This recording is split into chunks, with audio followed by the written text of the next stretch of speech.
ఇందాక ఎర్రకారము పప్పుల పొడి రెడీ చేసాం కదా, ఇప్పుడు అది ఎలా వాడాలనేది చూపిస్తా. దోశ పిండి పెనం పెట్టాం, దోశ వేద్దాం.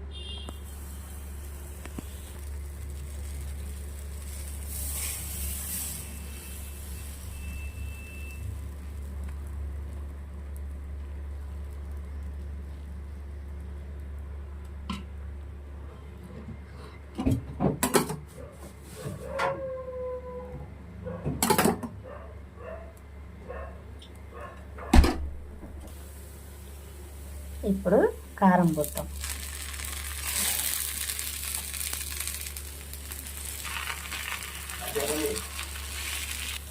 కారం అంతా అలా పూసేసుకొని ఇప్పుడు మనం మిక్సీ పట్టుకున్నాం కదా ఇందాక పప్పుల పొడి, ఇలా పప్పుల పొడి చల్లుకోవాలి.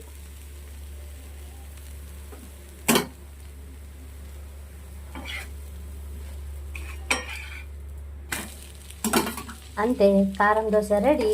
మీరు కూడా ట్రై చేయండి, చాలా బాగుంటుంది. బాయ్.